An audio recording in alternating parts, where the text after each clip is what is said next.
நீங்க இப்ப சந்தோஷமா இருக்கீங்களா இந்த மொமெண்ட்? நீங்க ஹெல்த்தியா இருக்கீங்க. அவ்வளோதான். எனக்குள்ள ஆஃபீஸ் பிரஷர் உள்ள இருக்குன்னா, நான் இப்ப ஈஸியா இல்ல. இது டிசீஸ். பெயின் தான் முதல்ல நமக்கு சொல்லுது டாக்டர் பார்க்கணும்னு. பெயின்னா என்ன? வலிங்கிறது நோய் இல்ல. பெயின் இஸ் a மிகப்பெரிய கிஃப்ட். அதாவது என்னுடைய ஆரோக்கியம் என் கையில் தான் இருக்கிறது. மருத்துவர் கையில இல்ல. இன்னொருத்தர் நான் வந்து என் மனைவி என்ன மாதிரி இருக்கணும், குழந்தைங்க என்ன மாதிரி இருக்கணும்னு நினச்சாவே நீ சர்வதிகாரி ஆயிடுற. நீ ஒரு ஹிட்லராகவே மாறிடுற. ரசிக்கணும். வாழ்க்கையின் பயணம் அமைதியை தேடியா மகிழ்ச்சியை தேடியா? அது தேடுகின்ற பயணத்தில் நீ இறப்பதற்கு கூட வாய்ப்பு. So the travelling and life is the peace and happiness. நிஜமாக அந்த மனச கண்ட்ரோல் பண்றதுன்றது ஒண்ணு இருக்கு. மனச கண்ட்ரோல் பண்ணணுமா? இல்ல ஃப்ரீயா விடணுமா? என்ன பண்ணணும் அப்படிங்கிற ஒரு எண்ணம் இருக்கு. ஒரு மருத்துவர்னு கொண்டு வந்து உட்கார வச்சிருக்கோம். இப்ப நான் பேசாமலே நான் பேச வேண்டிய ஃபாலோ பண்ணிட்டு இருக்கிற எல்லா விஷயத்தையும் அவர் சொல்லிட்டாரு.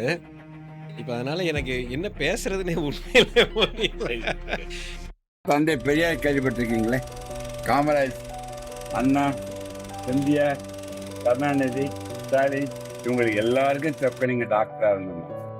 சொக்கலிங்க 56 வருடமாக இதுவரை நான் ஒரு மாத்திரை கூட சாப்பிட்டதில்லை. ஒரு மருத்துவர் வந்து ஒரு மாத்திரை கூட சாப்பிட்டதில்லைன்னு கேட்கும்போது ரொம்ப ஆச்சரியமா இருக்கு. ரொம்ப வியப்பாக இருக்கு. உணர்வுக்குள்ள வந்த பல மனிதர்கள் இந்த உலகத்தில் இருக்காங்க. ஏகப்பட்ட பேர் இருக்காங்க. அதுல சொக்கலிங்கம் ஐயாவும் ஒன்று. இதே நல்ல மருத்துவர் 80 வயதாகின்றது சொக்கலிங்கம். இவர் பேச்சை கேட்டு கேட்டு உண்மையில் 30 வயதாகி விட்டீர்கள் என்ன. ரொம்ப சந்தோஷம்.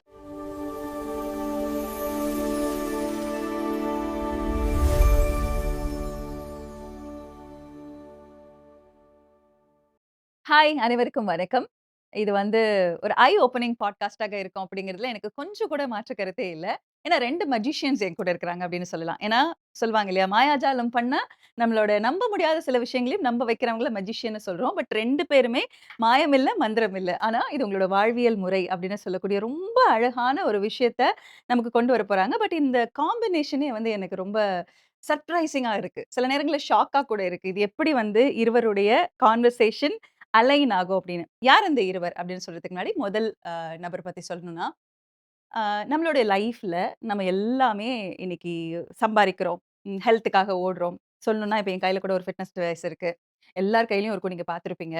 இது எல்லாம் இருந்தும் ஏதோ ஒண்ணு மிஸ் ஆகுது அப்படிங்கிற ஒரு ஃபீல்லயே இருப்போம் இல்லையா?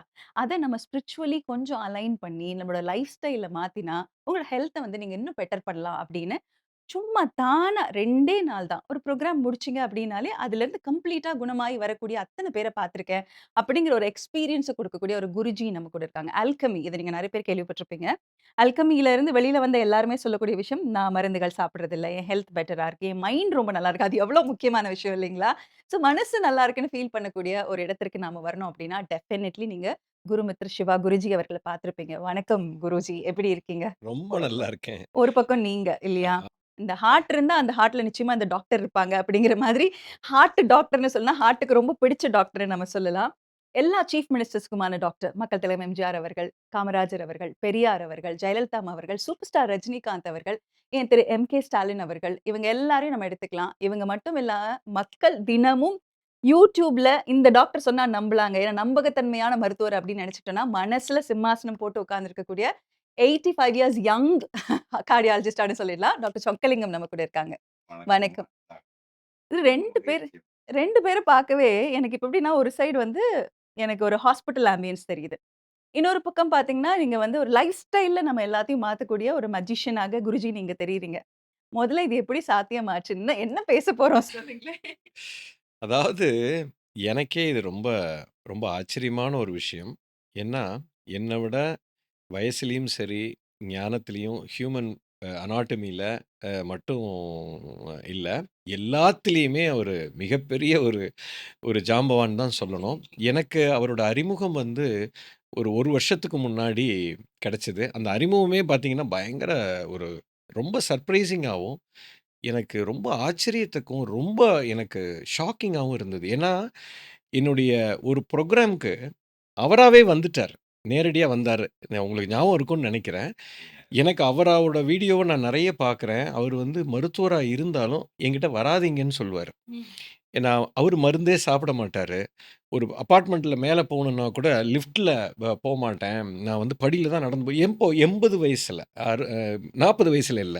ஸோ இதெல்லாம் நான் பல வீடியோக்கள்ல பார்த்துருக்கேன். பல விஷயங்கள்ல நான் கேள்விப்பட்டேன். இவரு என்னோட ப்ரோகிராம்க்கு ஒருத்தரு சர்ப்ரைஸா வந்து நின்னு, "குருஜி உங்கள நான் பார்க்க வந்திருக்கேன்னு" சொல்லி அன்னைக்கு மேடையில ஏறி, மேடையில தான் நாங்க இவர சந்திச்சோம். இப்படி ஒரு சந்திப்பு வந்து என்னால மறக்க முடியாத ஒரு சந்திப்பு. அது ஒரு அற்புதமான நிகழ்வுங்க. நான் அந்த மேடைக்கு வந்தது, உங்களோட பேசினது, உங்களோட பார்க்க வந்ததெல்லாம் ஒரே ரீசன் தான். சொக்கலிங்கத்துடைய இதயத்தை பார்த்துக் கொள்வதற்காக. உங்கள பத்தி நெறைய நான் கேள்விப்பட்டுருக்கேன். நான் வந்து உங்கள வந்து ஒரு ஆன்மீகவாதிய விட, மனிதர்களுக்கு சுலபமா தத்துவத்த சொல்லிக் குடுக்கறதுனால, உங்களுடைய சீரியஸான ஒரு சிஷ்யனா மாறிட்டேன். எனக்கு பெரிய அதுல வந்து என்ன பாக்கியம். ஆகுதுன்னா, அதிலிருந்து உங்கள் கருத்துக்களையும் நான் உள்வாங்கி, என் மூலம் மருத்துவராக ம். மக்களுக்கு என்ன சொல்ல முடியும்? அதுதான் இந்த பாட்காஸ்ட்ன்னு நெனைக்கிறேன். பிரமாதம். ஏன்னா எனக்கு அந்த சொன்னீங்க வார்த்தை ரொம்ப மேடைக்கு பிடிச்சது ம், குருஜி. ம். என் இதயத்தை பாதுகாப்பதற்காக நான் உங்ககிட்ட வரேன்னு. பட் எங்க இதயம்லாம் அங்க இருக்குது. அங்க இல்லீங்களா? இருக்கு. உலகமே அங்க இருக்குது. உலகமே அங்க இருக்கு. உங்க இல்லீங்களா? அதுக்கு மிந்தி ஒண்ணு சொல்லிர்றேன் பாருங்க. இதுதான் இதயத்துடைய மாடல். இது இதயம் வந்து ஒவ்வொருத்தருடைய கையளவு தான். அது லெஃப்ட் சைட்ல இருக்குது. ஒரு நிமிடத்திற்கு 72 முறை துடிக்குது. ஒரு நாளைக்கு லட்சம் முறை. இடைவிடாமல் நாம் வாழ்கின்ற 70, 80, 100, 120 வருடங்கள் இடைவிடாமல் இதயம் காத்துக்கொண்டு ஏங்கி உங்களை காப்பாற்ற ரெடியா இருக்குதுங்க ஐயா. உடனே ஒரு கேள்வி கேட்பேன். இவங்க சொன்னாங்க, "உங்க இதயமெல்லாம் சொக்கலிங்க பார்த்துப்பாரு, குருஜி பார்த்துப்பாரு" சொன்னா அது மாயை. அவர்கள் தம் கையளவு உள்ள இதயத்தை காப்பாற்றிக் கொள்வதும் அவர்கள் கையில் மட்டும் தான் இருக்கின்றது. நாம் தத்துவங்களைச் சொல்லலாம், வழிமுறைகளைச் சொல்லலாம். கடைப்பிடிக்க தவறிவிட்டால் இந்த இதயம் நின்றுவிடும். ஸோ, அது வந்து என்ன முக்கியம்னா, இப்ப 82 வயதா இன்னும் 3 வயசு கூட்டி சொல்லிட்டேன். கூட்டிட்டேனா? அதனால பரவால்ல. இதுவரை நான் படித்தது ஆங்கிலத்தில் மெடிசின். அந்த படித்த ஆங்கிலத்தில் படித்த என்னுடைய மெடிசின தமிழை மாற்றி, நான் வந்து என்ன பண்றேன் 2 தாங்க. கற்றதை உலக மக்களுக்கு எப்படி கற்பிக்க வேண்டும்? உங்கள் ஞானத்தையும் நான் பெற்று, மெஞ்ஞானம், என்னுடைய விஞ்ஞானம் 2ம் கலந்து குடுத்தா நல்லா இருக்குன்னு தான் மக்களுக்கு நான் வந்து பயனடை செய்றேன். அந்த மெஞ்ஞானம், விஞ்ஞானம் கலந்து மக்களை புரிய வைத்து, நான் கற்றதை தமிழின் மூலம் கற்பித்துக் கொண்டே இருக்கின்றேன். விஞ்ஞானம், விஞ்ஞானம். ஆமா. டாக்டர் சொல்லும்பொழுது, குருஜி அவர்கள்கிட்ட நான் கேட்கணும். டாக்டருடைய வார்த்தையில இருந்தே. "வருமுன் காப்போம்" அப்படிங்கிற ஒரு கான்செப்ட்ட நம்ம சொல்லிக்கிட்டே இருக்கோம். ஆனா, வந்ததுக்கு அப்புறம் தான் நாங்க டாக்டர போய் போய் பார்க்குறோம். அப்போ அந்த நோயிலருந்து நம்ம ரிவர்ஸ் ஆகுறது எப்படி? லைஃப் ஸ்டைல் எப்படி? இப்ப டாக்டர் சொன்ன மாரி அது ஒரு மாயை இல்லீங்களா? இதயத்த வந்து என் கையில இருக்குன்னு நீங்க சொல்றீங்க. ஆனா உங்க கையில இருக்கு. உங்க கட்டுப்பாட்டுல இருக்கு. எவ்ளோ கோல்டன் வேர்ட்ஸ் இல்லீங்களா? Words of wisdom definitely. நான் உங்கள கேட்கணும்னு நெனைக்கிறேன். இந்த வருமுன் காப்போம்ன்னு சொல்லும்பொழுது, அப்படி அதுக்கு என்ன மிந்தி குருஜி? ஒண்ணே அ ஒண்ணு. நான் கற்றதை வந்து உலக மக்களுக்கு கற்பிச்சுட்டு இருக்கேன்யா. அது வந்து ஸ்டூடண்ட்ஸுக்கு, பேஷண்ட்டுக்கு, உலகத்தை தமிழ் தெரிஞ்சவங்கலாம் தமிழ்ல, ஆங்கிலத்தில ஆங்கிலத்தில முடியும். ஸோ கற்பித்துக் கொண்டிருக்கின்ற சொற்களையும் அதிலிருந்து மகிழ்ச்சி அடையார். அது மட்டும் இல்ல, நான் கற்றதை நான் இன்று வரை கடைப்பிடித்துக் கொண்டிருக்கின்றேன். ஸோ கற்பதை கற்பிப்பதும், கற்றதை கடைப்பிடிப்பதனால தான் இன்று வரை சொக்கலிங்கம் ஒரு மாத்திரை சாப்பிட்டதில்ல. அது வந்து சாப்பிடுற கேட்கிறவங்க யாரோ நேரம் நிறுத்திறாதீங்க. உங்க டாக்டர் ஆலோசனை பிரகாரம் செய்ய முடியும். அதற்கு மிக முக்கியமானது, அனைவரும் குருஜி மாரி, சொக்கலிங்கம் மாரி ஆகணும்னு நினைக்கிற முயற்சி தான் இதும்மா. ஐயா சொல்லுங்கய்யா. குருஜி மாதிரி அப்படிங்கிற அந்த வார்த்தை சொன்னாங்க. அப்ப அந்த குருஜி மாதிரி ஆகணும்னா என்ன பண்ணணுன்ற ஒரு கேள்வி நிச்சயமாக இருக்கு. வருமுன் காப்போம் பத்தி பேசணும். அ அழகா நீங்க சொன்னீங்க. லைஃப் ஸ்டைல் தான் எல்லாமே. முதல்ல உங்க உடல பாருங்க. உங்க உடல் என்ன சொல்லுதுன்னு அவேரா இருங்க அப்படிங்கிறது தான் நீங்க முன் வைக்கிறீங்க. அதன் மூலமாவே நம்ம இந்த பாட்காஸ்ட்ட ஸ்டார்ட் பண்ணலாமே. அதாவது அவர் சொன்னது 100க்கு 100 உண்ம. அதாவது என்னுடைய ஆரோக்கியம் என் கையில் தான் இருக்கிறது. மருத்துவர் கையில இல்ல. ஃபர்ஸ்ட்டு அது ரொம்ப, ரொம்ப அது தீர்க்கமான ஒரு வார்த்தை. அது சாதாரணமான வார்த்தை இல்ல. From a doctor. அதாவது எப்போ என் வாழ்க்கை என் கையில் தான் இருக்கிறது அப்படின்னு ஒரு மனிதன் உணர்வுபூர்வமாக உணர்றானோ, அன்னைக்கே அவன் வந்து நோயிலிருந்து வெளியில வர்றதுக்கு உண்டான பெரிய படிய எடுத்துட்டான்னு தான் நான் சொல்லுவேன். ஏன்னா எந்த ஒரு என் வாழ்க்கையில நடக்கிற உடல் ரீதியான, மன ரீதியான பிரச்சனைக்கு நான் மட்டுமே காரணம். வேற யாரும் காரணமே இல்ல. இதுல எங்க மனிதன் இத தவறுறான் அப்படின்னா, தன்னை கவனிக்க தவறுகிறான். இதத்தான் நம்ம வந்து விழிப்புணர்வுன்னு சொல்லுவோம். அ பீயிங் அவேர்ன்னு சொல்லுவோம். இது வந்து ஆன்மீகம்னு சொல்லி விட்டுர்றாங்க டாக்டர். இது ஆன்மீகம் கிடையாது. You have to be attentive. அதாவது என்ன நான் வந்து பார்த்துக்கிட்டே இருக்கணும். ஒவ்வொரு கணமும் என் உடல் என்னிடத்தில் பேசிக்கொண்டே இருக்கிறது. அந்த சென்சிட்டிவிட்டி இன்னைக்கு நான் கொண்டு வரணும். அத நான் கொண்டு வந்துட்டாலே எனக்கு ஆரோக்கியம் வந்துரும். இப்ப அதத்தான் இன்னைக்கு மாடர்ன் சயன்ஸ் செய்யுது. இப்ப நீங்க கையில ஒரு கேட்ஜெட் ஒண்ணு மாட்டியிருக்கீங்க. ஆமா. இது வந்து உங்கள மானிட்டர் பண்ணி சொல்லுது. இது நான் கையில போட்டுட்டா, என் உடம்புக்குள்ள என்னெல்லாம் நடக்குதோ, அத வந்து நான் தெரிஞ்சுக்க முடியும். அதன் மூலியமா நான் சரி பண்ணிக்க முடியும்னு ஒரு கேட்ஜெட்ட நம்ம பார்க்குறோம். இந்த கேட்ஜெட்டுக்கு முன்னாடி இறைவன் நமக்கு விழிப்புணர்வுங்கிற ஒரு அற்புதமான ஒரு கேட்ஜெட்ட குடுத்துருக்கான். அது ஒவ்வொரு கணமும் எனக்கு சொல்லிக்கிட்டே இருக்கும். இன்னைக்கு காலையில நான் வந்து 2 தோசை சாப்பிட்டா, என் உடம்பு எப்படி ரியாக்ட் பண்ணுது? நீங்க வாட்ச் பண்ணீங்கன்னா தெரியும். நான் தோசை சாப்பிட்டதுக்கு பதிலா சிக்கன் சாப்பிட்டேன்னா, என் உடம்பு எப்படி ரியாக்ட் பண்ணுன்னு தெரியும்.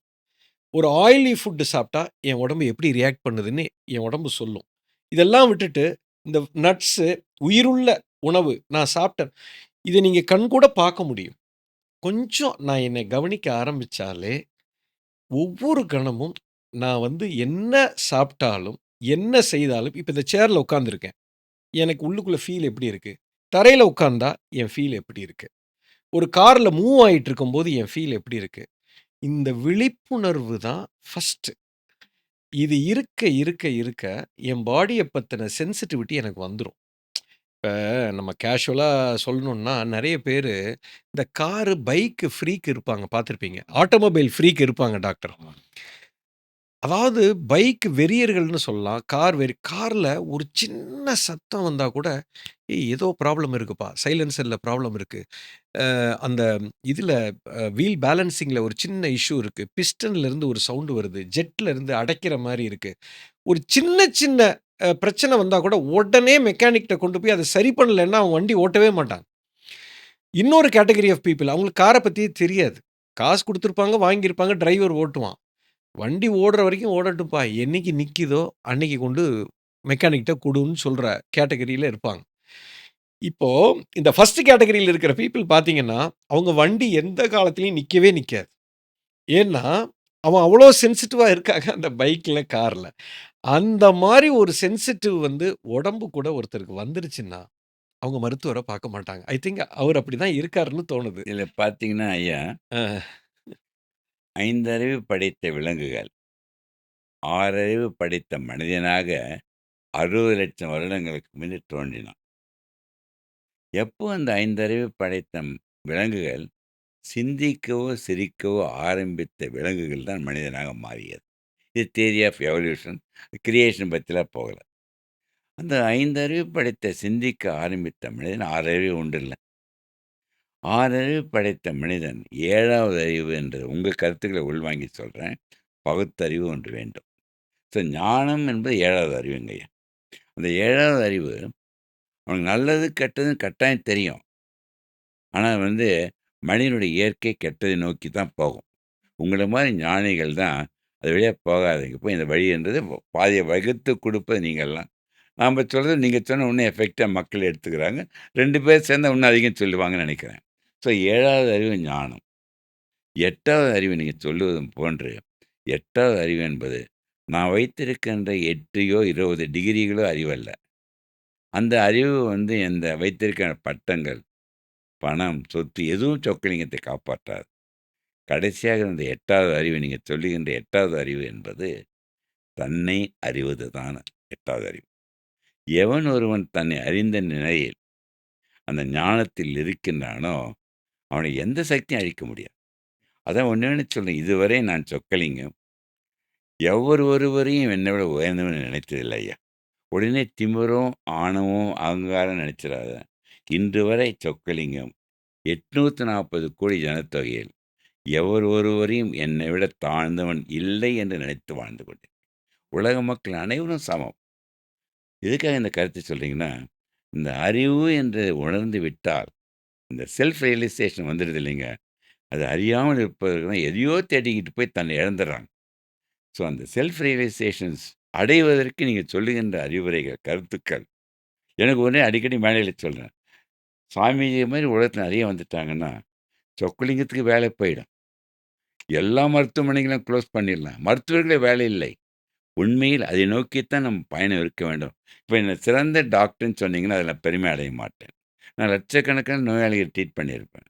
உங்களுடன் சேர்ந்து கோடிக்கணக்கான மக்கள் நலமுடன் வாழ வைத்தால் போச்சு. அதை விட பெரிய பாக்கியம் இருக்க முடியாது. அதான் திருவள்ளுவர் 2000 வருஷத்துக்கு பாருங்களேன் ஐயா. "நோய் நாடி, நோய் முதல் நாடி, அதைத் தணிக்கும் வாய் நாடி வாய்ப்பே செயல்." நம்ம அனைவரும் சேர்ந்து மக்கள் நலமுடன், வளமுடன் வாழ தானே வழி செய்துட்டுருக்கோம். அதை கடைப்பிடிக்க மனசு இருந்தா போதும். அதான் அடிக்கடி சொல்றேன். ஒன்றே ஒன்று சொல்லுகின்றேன். "மெஞ்ஞானம்படி அறிவு கேட்க வேண்டும். அறிவின்படி மனம் கேட்க வேண்டும். மனதின்படி உடல் கேட்க வேண்டும்." இந்த 4ம் ஒண்ணா சீரா கேட்டுன்னு வச்சுங்க, உங்கள் உள்ளே இருக்கின்ற உயிர் 100 வருடம் கடந்து இயங்க முடியும். இந்த 4க்குள்ள ஒரு போட்டி வருது. 4க்குள்ள ஒரு தீவிரவாதி மாரி மாறிட்டீங்கன்னா, வெளியில இருந்து தீவிரவாதிகள் உங்கள கொல்லுவதை விட தீவிரவாதியை ஒழிக்க வேண்டும். நான் அடிக்கடி சொல்றேன். தீவிரவாதி என்பது உங்கள் மனதை தீவிரவாதியாக மாற்றிக்கொண்டு உங்களை அழித்து விடாதீர்கள். அது ஏங்க வழிகொடுங்கள்ன்னு சொல்லி தான் அந்த கருத்துக்கள் உங்கள உள்வாங்கி நான் சொல்லிட்டு இருக்கேன் ஐயா. இதே நல மருத்துவர் 80 வயதாகின்றது சொக்கலிங்கம். இவர் பேச்சை கேட்டு கேட்டு உண்மையில் 30 வயதாகி விட்டீர்கள் என்ன. ரொம்ப சந்தோஷம். இவர் சொல்லுகின்ற கருத்தை நான் ஆழமாக கேட்டுக்கொண்டிருந்தேன். இவர் சொல்லுகின்ற கருத்தை உள்ளே வாங்கிவிட்டால் நீங்கள் அனைவரும் என் உறவினர்களாக 100 வருடங்கள் இருப்பீர்களே தவிர என் நோயாளிகளாக வர வாய்ப்பே கிடையாது என்று மாற்றிக்கொள்கிறேன். அருமையான கருத்து. பியூட்டிஃபுல்லா. ஏன் வந்து அ டாக்டர் சொக்கலிங்கம் அவர்கள் மேல நம்ம எல்லாருக்கும் இவ்ளோ ரெஸ்பெக்ட் இருக்கு அப்படின்னு கேட்டீங்கன்னா, டெஃபினெட்லி அந்த ஹானஸ்ட்டான ஒரு பதில். மனதில இருந்து இப்படி ஒரு டாக்டர் பேசும்போது நமக்கு பாதி நோய் தீர்ந்த மாதிரி இருக்கும். இன்ஃபாக்ட் அந்த நோய்க்கே நீங்க போக வேண்டாம் அப்படிங்கிற ஜர்னில கைய கூட்டி அழைச்சிட்டு போகக்கூடிய ஒரு டாக்டராகத்தான் நான் உங்கள பார்க்குறேன் டாக்டர். நிஜமாக குருஜி குருமித்ர சிவா அவர்கள் கிட்ட இத கேட்கணும். ஏன்னா இப்ப டாக்டர் சொன்னாங்க, "நான் மருந்து மாத்திரைகளை சாப்பிடுவதில்லை." அப்படின்னு சொல்லக்கூடிய ஒரு டாக்டர் பார்க்கும்பொழுது, ஆனா அவங்க கிட்ட இவ்ளோ பேஷண்ட்ஸ் வராங்க. ஒரு 125 டாக்டர் வொர்க் பண்றாங்க. அவர் வந்து நெறைய பேருக்கு மென்டார்ஸ் இல்லைங்களா? எல்லாருக்கும் ஒரு கார்டியாலஜின்னு எடுத்துக்கிட்டா, டாக்டர பார்த்து படித்து ஞானம் பெற்றவர்கள் தான் இவ்ளோ பேர் இருக்காங்க. பட் அவரோட வாழ்க்கை முறை எப்படி இருக்கு? டோட்டலி அவங்க சொல்லக்கூடிய விஷயங்கள் எல்லாத்துக்கும் இந்த பக்கம் பார்த்தீங்கன்னா, நான் என் பாடிய லவ் பண்றேன் அப்படின்ற ஒரு விஷயமாக இருக்கு. ஸோ முதல் அவேர்னஸ் அப்படிங்கிறது இப்ப எனக்கு ஒரு வலி வருதுன்னு வச்சுக்கோங்களேன். ஒரு வலினா என்ன? அத பத்தி தெரிஞ்சுக்கணும்னு ஆசை. பெயின் தான் முதல்ல நமக்கு சொல்லுது டாக்டர் பார்க்கணும்னு. பெயின்னா என்ன? என்ன பொறுத்தவரைக்கும் ரொம்ப சிம்பிளா சொல்லிடுறேன். வலிங்கிறது என் உடலில் ஏற்படக்கூடிய ஒரு குறைபாடை சரி செய்யக்கூடிய ஒரு ப்ராசஸ். ம். உடம்பு வந்து ஒரு புத்திசாலி. இப்ப என் கை இருக்கு. ரொம்ப சிம்பிளா. இந்த இடத்துல கையில ஒரு பிளேட வச்சு நான் கட் பண்றேன். கட் பண்ண உடனே அந்த இடத்துல ஒரு குறைபாடு வந்துருச்சு. அப்போ உடம்பு என்ன பண்ணுதுன்னா, அலர்ட் பண்ணுது. இந்த இடத்துல ஒரு ஒரு ஒரு ஒரு ஒரு ஏலியன் ஆர்கன் வந்து இந்த ஸ்கின்ன வந்து வெட்டியிருக்கு. அப்ப அந்த இடத்துல ஒரு பாதிப்பு வந்திருக்குன்னு சொல்லி, வலின்னு ஒரு விஷயத்த அது பண்ணுது. இது வந்து ஹீலிங் ப்ராசஸ். தன்னை சரி செய்து கொள்வதற்காக உடம்பு வந்து அட்டென்ஷன் வந்துரும் அந்த இடத்துல. அப்போ உங்க கவனம் பூரா அந்த இடத்துக்கு வரணும். அதனால அந்த வலிங்கிறது ஒண்ணு உருவாகுது அந்த இடத்துல. நான் வந்து ஆன்ம ரீதியா சொல்றேன். அவரு டெக்னிக்கலா சொல்லுவாரு. அப்போ அந்த வலி வரும்போது அது என்ன ஆகுதுன்னா, ஹீலிங்க ஸ்டார்ட் பண்ணுது. அப்போ அந்த இடத்துல ஹீலிங் போயிட்டு இருக்குது இப்போ. வலிங்கிறது இட் இஸ் அன் இண்டிகேட்டர். ப்ராப்ளம்ங்கிறது கட் ஆனது. ஸோ வலிங்கிறது நோய் இல்ல. இப்ப எனக்கு தலைவலி வருதுன்னா, இந்த இடத்துல எனக்கு பெயின் வருதுன்னா, அதுக்கு பல காரணங்கள் இருக்கலாம். தூக்கமின்மை இருக்கலாம், அஜீரண கோளாறுனால இருக்கலாம். டாக்டர் இன்னும் தெளிவா சொல்வாரு. வ தலைவலி வந்து டிசீஸ் கிடையாது. It is a healing process. என் கவனம் பூரா இந்த இடத்துக்கு வந்துரும். விழிப்புணர்வு வரும். அப்ப நான் ஏதோ ஒண்ணு அந்த இடத்துல கவனிக்கணும். இப்ப என் முள்ளு குத்துனா, எனக்கு வலியே இல்லன்னா, முள்ளு குத்தியிருக்கிறதே தெரியாதே! ஒரு ஆணி குத்தியிருக்கும். ஆணி குத்துனா எனக்கு வலி வரலன்னா, அது துருப்புடிச்ச ஆணியா இருந்ததுன்னா, எனக்கு வலியே எடுக்கல அப்டின்னா, நான் அத கவனிக்கவே மாட்டேன். பெயின் இஸ் அ கிஃப்ட் தான். பெயின் இஸ் அ மிகப்பெரிய கிஃப்ட். இப்ப இன்னைக்கு எனக்கு வயிறு சரியில்ல. எனக்கு வயித்த வலிக்குதுன்னா, நேத்து நான் ஒரு தவறான உணவ சாப்ட்டுருக்கேன். இன்னைக்கு எனக்கு வயிறு வலிக்குது. அப்போ எனக்கு உடம்பு என்ன சொல்லுது, "தம்பி, நீ நேத்து தப்பான உணவு சாப்ட்டுருக்கப்பா. இப்ப நான் சரி பண்ணிட்டு இருக்கிறேன். அதனால தான் இந்த வலிய குடுத்துருக்கிறேன். அப்ப எனக்கு அது என்ன சொல்ல வருதுன்னா, அடுத்த முறை இந்த உணவ நீ சாப்பிடக்கூடாது. அப்படிங்கிறத உடம்பு வந்து என்கிட்ட பேசுது. இப்ப எனக்கு இந்த வலியே வரல. நேத்து நான் தப்பான உணவ சாப்பிட்டு எனக்கு வலி வரல. ஆனா உடலுக்குள்ள ஒரு பெரிய பாதிப்பு உருவானா எனக்கு பெரிய டேஞ்சர் இல்ல. அடுத்தது அடுத்து நான் திரும்ப திரும்ப நான் அதையே பண்ணிக்கிட்டே இருப்பேன் இல்லையா? அப்ப நான் செத்து போயிருவேன். என்ன நடக்கும்னே எனக்கு தெரியாது. ஸோ வலிங்கிறது என்னை பொறுத்தவரைக்கும் ஒரு வரம்னு தான் சொல்லுவேன். இறைவன் என்னிடத்தில் பேசுகிறான் உடல் மூலியமாக. "அதை நீ சரி செஞ்சுக்கோப்பா. நானும் அத செஞ்சுகிட்டு இருக்கிறேன். உனக்கு ஒரு இண்டிகேட் பண்றேன்னு" சொல்றத நான் பார்க்கிறேன். அருமையான கருத்து. இந்த கேள்வி ரொம்ப அருமையான கேள்வி. வலின்னு ஒரு உறுப்பிலிருந்து வருதுன்னு வச்சுங்க. மூட்டு வலியோ, தலைவலியோ, வயிற்று வலியோ, இதய வலியோ, அந்த வலி அனைத்தும் அந்த உறுப்புக்கள் உன்னிடம் அழுது கேட்கின்றது.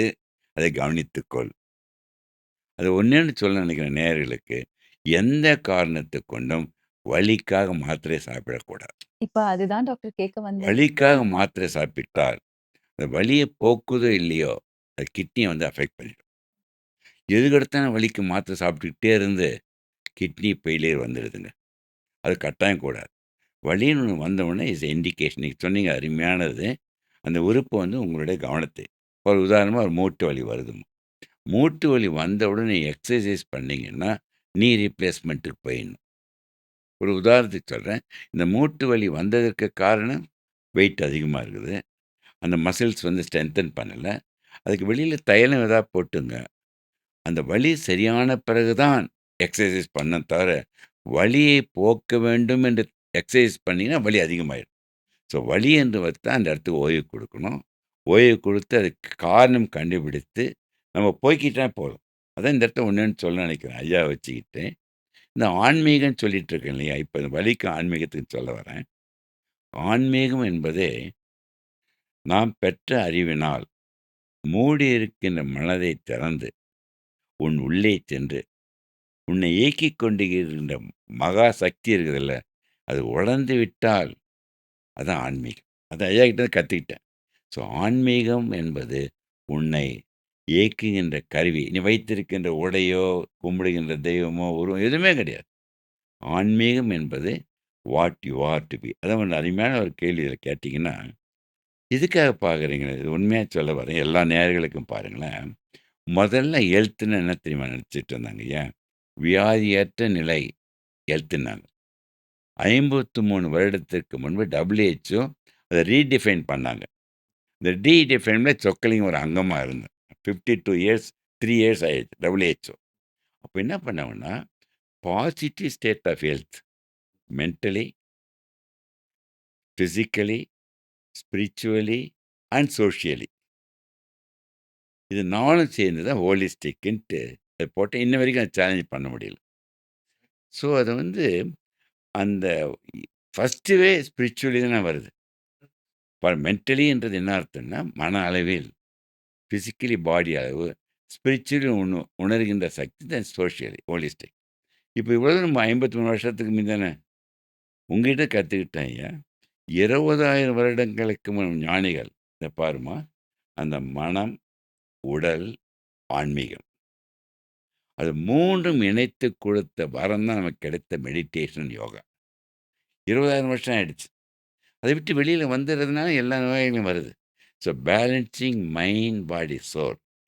எவன் அதை கற்றுக்கொண்டு உடனே நீ கேட்கலாம், சொக்கலிங்க நீ ஹானஸ்ட்டா சொல்லுங்க. நீங்க எவ்வளோ நேரம் மெடிடேஷன் பண்றீங்கன்னு என்ன கேட்டீங்க வச்சுங்க. நெறைய பேர் 20 நிமிடம் மெடிடேட் பண்ணி 21 நிமிடம் வீட்ல பார்த்தா நாயா பேயா ஆயிடுறாங்க.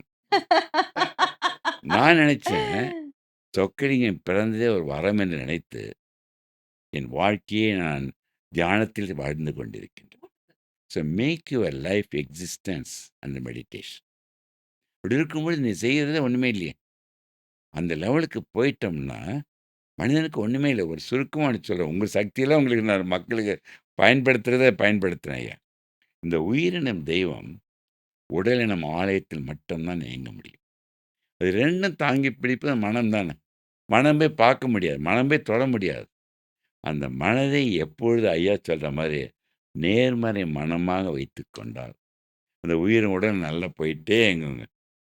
எந்த நொடியில் அது எதிர்மறையாக மாறுகின்றதோ, அது 2 நிமிடத்தில் அழித்துவிடும். ஸோ இருக்க வேண்டுமா? இறக்க வேண்டுமா? மனம் தான் டிசைட் பண்ணுது. ஒரு அருமையான கருத்து. இந்த ஆன்மீகன்றது அதான் நினைக்கிறேன். அது மனம் தான் எல்லாம் அப்படின்னு சொல்லும்பொழுது குருஜி, அ நிஜமாக அந்த மனச கண்ட்ரோல் பண்றதுன்றது ஒண்ணு இருக்கு. மனச கண்ட்ரோல் பண்ணணுமா? இல்ல ஃப்ரீயா விடணுமா? என்ன பண்ணணும்? அப்படிங்கிற ஒரு எண்ணம் இருக்கு. இல்ல இப்ப நான் வந்து அவர மருத்துவர்ன்னு கொண்டு வந்து உட்கார வச்சிருக்கோம். இப்ப நான் பேசாமலே நான் பேச வேண்டிய ஃபாலோ பண்ணிட்டு இருக்கிற இல்ல எல்லா அதுதான். விஷயத்தையும் அவரு சொல்லிட்டாரு. 1 வருடம் தான் ஆகுது இப்ப இல்லைங்களா? உங்கள அதனால எனக்கு சந்திச்சு? என்ன பேசுறதுன்னே உண்மையிலே புரியல. நான் ஹோல் ஹார்ட்டடா சொல்றேன் உண்மையிலே. என்னடா இது நான் கைவலியால பேசுற சப்ஜெக்ட் நான் இதெல்லாம் வந்து பொதுவா மக்களிடத்தில சொன்னா புரியாதுன்ட்டு நெறைய விஷயம் சொல்ல மாட்டேன். செல்ஃப் ரியலைசேஷன்லாம் சொல்ல மாட்டேன். நீங்க வந்து எல்லாம் தெரிஞ்சு வச்சிருக்கிறீங்க. எல்லாத்தையும் பயிற்சியும் பண்றாங்க. வாழ்வே தியானம்ன்றாங்க. வாழ்வே தியானம். கேள்விக்கு முன்னாடி எனக்கு இத சொல்லணும்னு தோணுச்சு. இல்ல அந்த அதனால அந்த பேசுறேன். கேள்வியோட எனக்கு இந்த கேள்வியும் இருக்கு. ஏன்னா, இவ்வளோ பெரிய மருத்துவர். அவருக்கு நீங்க சொன்ன மாதிரி எல்லாம் அறிந்து வைத்திருக்கக்கூடிய ஒரு மருத்துவர். அவங்க சொல்றாங்க, "என்னை விட உயர்ந்தவர்ன்னு நான் யாரையும் நினைக்கிறதில்ல. ஆனா என்னை விட தாழ்ந்தவர்ன்னு யாரும் நான் நினைக்கிறதில்ல. எல்லாரும் சமம் அப்படின்னு நினைக்கிறேன்." அப்படின்னு நினைக்கக்கூடிய ஒரு மருத்துவர். அவர் சொல்றாரு, எனக்கு வந்து உங்களை பார்த்த பிறகு என் இதயத்தை பாதுகாக்கிறதுக்காகவே நான் உங்கள பார்க்கறதுக்காக வந்திருக்கேன்." அப்படின்னு சொல்லும்பொழுது, அதில் இன்னும் ஏதோ ஒரு பெரிய சூட்சுமம் இருப்பதாக நான் ஃபீல் பண்றேன். சோ நீங்க சொல்லுங்களேன். அந்த தத்துவம் எப்படி வந்துச்சு? இந்த பாண்ட் எப்படி வந்தது? முதல்ல அந்த அவர் சொன்ன அந்த வார்த்தைக்கான அர்த்தம் சொல்லிர்றேன். இது மக்களுக்கு எல்லாமே தெரிஞ்சிருக்கணும். இதுதான் ஒரு பெரிய ஒரு ஞானின்னு நான் சொல்லுவேன். உலகத்துல படைக்கப்பட்ட ஒவ்வொரு உயிரும் தனித்தன்மை வாய்ந்தது. Every being is unique. இப்ப இந்த இடத்துல நம்ம 3 பேரும் உட்கார்ந்துருக்கோம். ஒவ்வொரு உயிரும் ஒரு உயிர் மாரி ஒரு உயிர் உலகத்துல இருக்குதா? பார்க்கவே முடியாது. தோஷிலா மாரி ஒரு ஆள பார்க்க முடியாது. டாக்டர் மாரி இன்னொரு உயிர நீங்க பார்க்க முடியாது. அதுக்காக நான் உங்களோட உயர்ந்தவனா? கிடையாது. நான் தனித்தன்மை வாய்ந்தவன். இந்த அண்ட சராசரத்தில் 85,00,000 உயிரினங்களும் தனித்தன்மை வாய்ந்தது. ஒரு ஒரு யானை இருக்கிறது. யானைய விட நான் பெருசா? கிடையாது. யானைய விட நான் சிறுசா? கிடையாது. யானையும் இருக்கணும், நானும் இருக்கணும், ஒரு சிங்கமும் இருக்கணும், புலியும் இருக்கணும், இந்த செடியும் இருக்கணும், இந்த எறும்பும் இருக்கணும், அந்த புழுவும் இருக்கணும், அந்த பூச்சியும் இருக்கணும். இது எல்லாமே இருந்தால் மட்டுமே நாம நல்லா இருக்க முடியும். நாம எல்லாருமே ஒரே ஃபேமிலி. இந்த ஹோல் எக்ஸிஸ்டன்ஸ் இந்த பிரபஞ்சத்தில் இருக்கக்கூடிய அத்தன உயிர்களும் ஒன்றோடு ஒன்று சார்ந்து தான் இயங்கிக் கொண்டிருக்குது. நான் விடக்கூடிய இந்த சுவாசம், இந்த செடி விட்ட காத்தைத் தான் நான் சுவாசிக்கிறேன். அப்ப செடி பெருசா, நான் பெருசான்னா, செடி இல்லன்னா நீ இல்லவே இல்லப்பா. இந்த சூரியன் இல்லை என்றால் நான் இல்லை. நான் இல்லை என்றால் சூரியன் இல்லை. அப்ப சூரியன் பெருசா, நான் பெருசான்னா 2மே பெருசு கிடையாது. Everything is unique. இறைவன் அப்படித்தான் படைச்சிருக்கான். ஸோ இந்த பிரபஞ்சத்துல அத்தன உயிருமே ஒன்றோடு ஒன்று சார்ந்து இயங்கிக் கொண்டிருக்குது. இதுக்கு பேரு இன்டர் டிபெண்டன்ட்ன்னு சொல்லுவோம். It is not dependent. It is ஒன்றோடு ஒன்று சார்ந்து இருக்குது. அப்ப நீ பெருசு, நான் பெருசுன்னு எப்படி சொல்ல முடியும்? எதுவுமே பெருசு கிடையாது. எதுவும் சின்னது கிடையாது. அப்படி இருக்கிறதுனால தான் இதுக்கு பேரு யுனிவர்ஸ்ன்னு பேரு. எல்லாமே ஒன்றாக இயங்கிக் மல்டிவர்ஸ்ன்னு ஏன் வைக்கல? எவ்வளோ அழகான வார்த்தை பாருங்க. இட் இஸ் கால்ட் யூனிவர்ஸ் அப்படிங்கிறதுக்கு அர்த்தமே எவ்ரிதிங் இஸ் ஒன் யூனிட்டி. எல்லாமே ஒரே சக்தியாக இயங்கிக் கொண்டிருக்குது.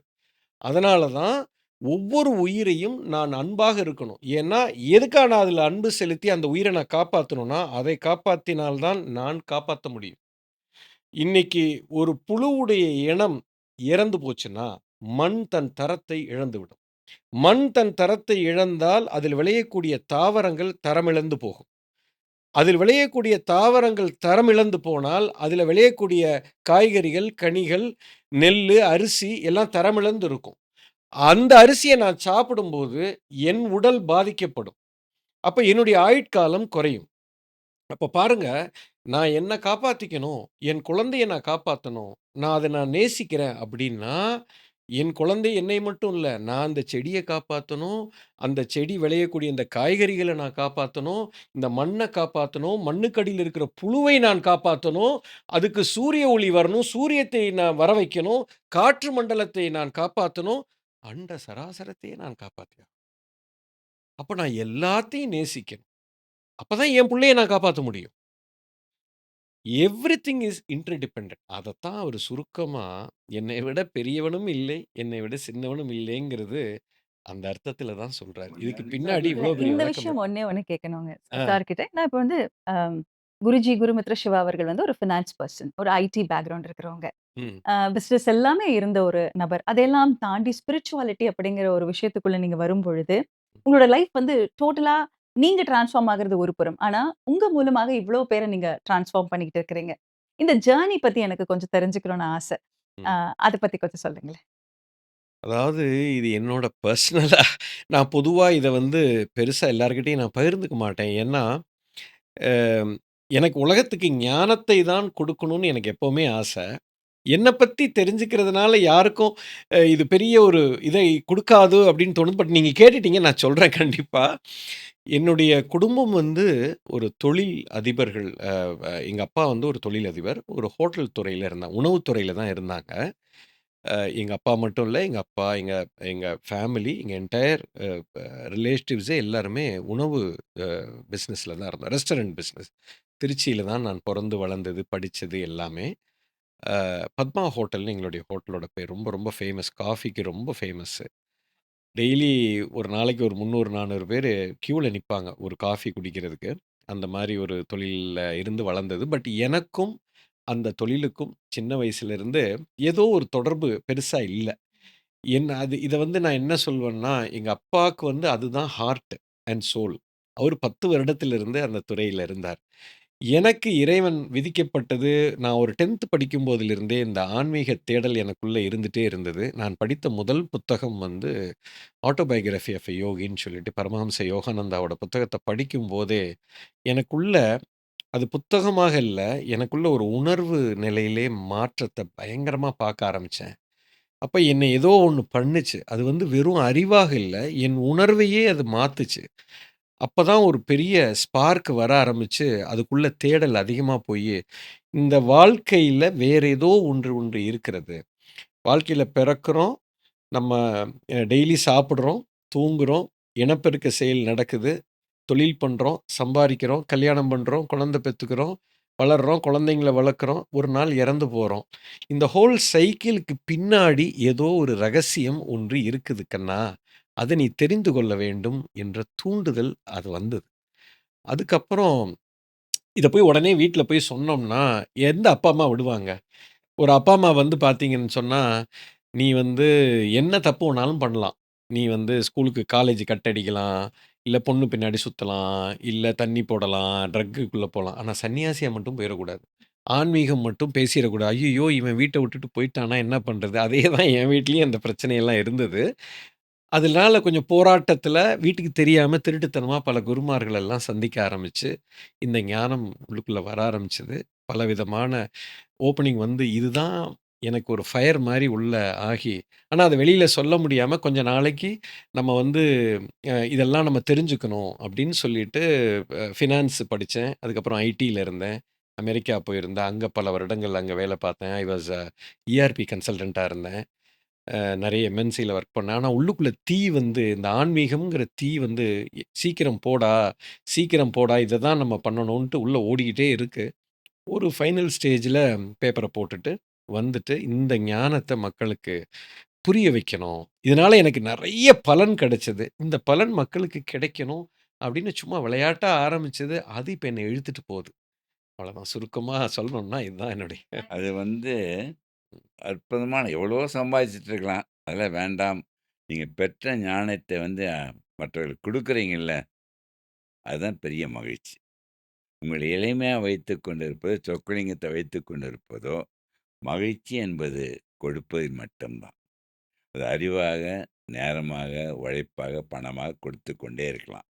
இன்னொரு கேள்வி கேட்கிறேன். கொடுப்பதில் மகிழ்ச்சி என்றால், அதை விட பல மடங்கு மகிழ்ச்சி எதுவா இருக்கும்னு நினைக்கிறோமா? ஒரு மீட்டிங்ல ஐயா, அதுக்கு $1000 குடுக்குறேன்னு சொன்னேன் அமெரிக்காவுல. ரிஸ்க் எடுத்து தானே சொன்னேன். ஒரு 3000 பேர் இருக்கிற இடத்துல. அதே கேள்வி உனக்கு நான் ₹1000 குடுக்குறேன். கொடுப்பதில் மகிழ்ச்சி. அதை விட பல மடங்கு மகிழ்ச்சி எதுவா இருக்குன்னு நினைக்கிறோமா? அ பெறுபவர் பலனடைஞ்சு இன்னும் பல பேருக்கு கொடுக்கிறது. அது ஒண்ணு அதான் கொடுக்கறதுலயே ஆயிப்போச்சுல்ல. அதை விட நான் ஐயா கிட்ட தான் கத்துக்கிட்டேன். கொடுப்பதில் மகிழ்ச்சி என்றால், விட்டுக் கொடுப்பதில் பல மடங்கு மகிழ்ச்சி ஐயா. Giving is happiness. Forgiving is much more many more happiness. அந்த அந்த சக்தின்னு வந்துட்டா உறவுகள் பிரியாது, நாடுகள் பிரியாது. நான் 8வது அறிவுன்னு சொன்னேன் இல்லையா? ஐயா கிட்ட சொன்னதையே நான் திருப்பி சொல்றேன்.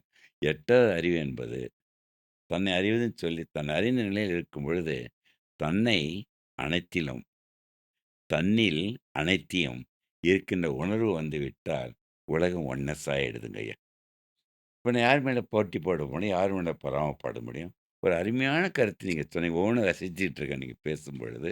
அத உள்வாங்கி நான் காப்பி பண்ணி எல்லாருக்கும் நான் பேசுறேன் ஸ்லைடா. அவர் சொன்னது எல்லாமே உண்மை. கிட்டத்தட்ட 100% எப்படி ஹாப்பியா இருக்கலாம்னு சொன்னாரு. இதெல்லாம் நம்ப முடியுமா அப்படின்னு நமக்கு டவுட் இருக்கும். ஆனா எல்லாமே பாசிபிள்.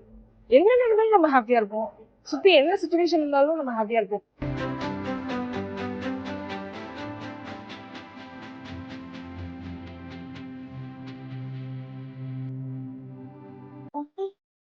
சாப்பாடுன்னு என்ன? எப்படி சாப்பிடுறது? எப்படி தூங்குறது? எதுவுமே நமக்கு தெரியல சொல்லப்போனா. நிறைய சொல்லிக் கொடுத்தாரு. இது பிரைஸ்லெஸ். எவ்வளவு கொடுத்தாலும் பத்தவே பத்தாது. இந்த நாலேஜ் வந்து பணத்தால இது கண்டிப்பா முடியாது.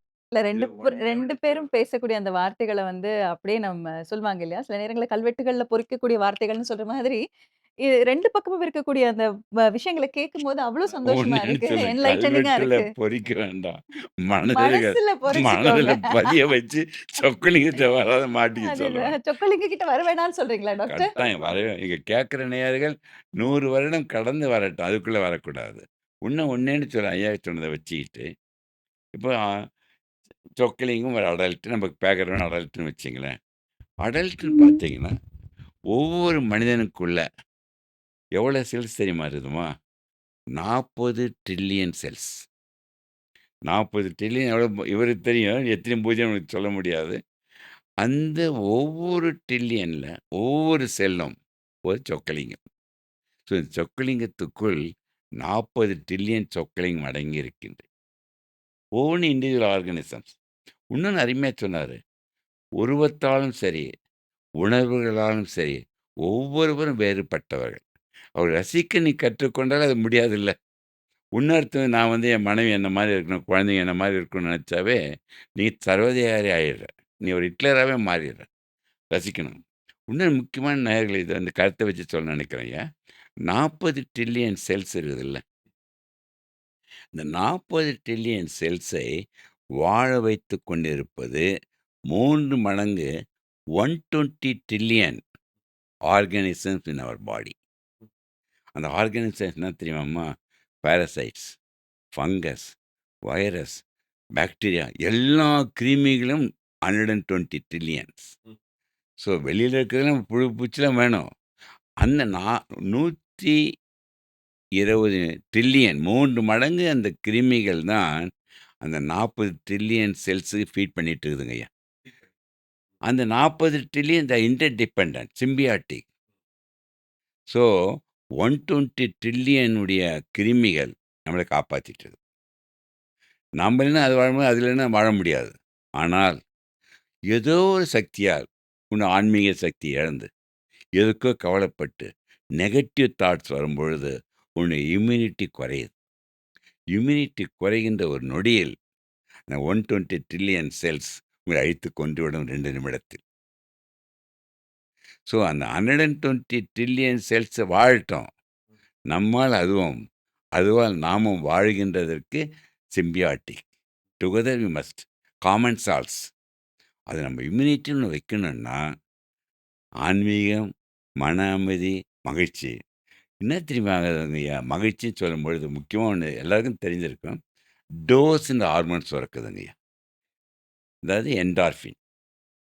டோஸ் என்ன தெரியுமா? ஹாப்பி ஹார்மோன் பாருங்களேன். மொமெண்ட் நீங்க பார்க்குற நீ சிரிக்கிறீங்க, நம்ம சிரிக்கிறோம்ல. அந்த ஹாப்பி ஹார்மோன்ஸ் என்ன தெரியுமாங்க? டோஸ் சொல்லுமா? Dopamine, oxytocin, serotonin, endorphin. இந்த 4 ஹார்மோன் சுரந்துடுச்சுன்னா, அது எப்போ சுரக்கும்? உள்ள இருக்க மகிழ்ச்சிய உணர்ந்தா தான் முடியும். உங்க சக்திய. அது சுரந்துட்டுதுன்னா, இம்யூனிட்டின்றது குறையாது. இந்த கமெண்ட் சால்ஸ்ல இன்டர்டிபெண்டா வாழ்ந்துக்கிட்டே போகலாம். அது நெகட்டிவ் ஆகும்போது அட்ரினல் ஹார்மோன் சுரக்குது. கார்ட்டிசால் சுரக்குது.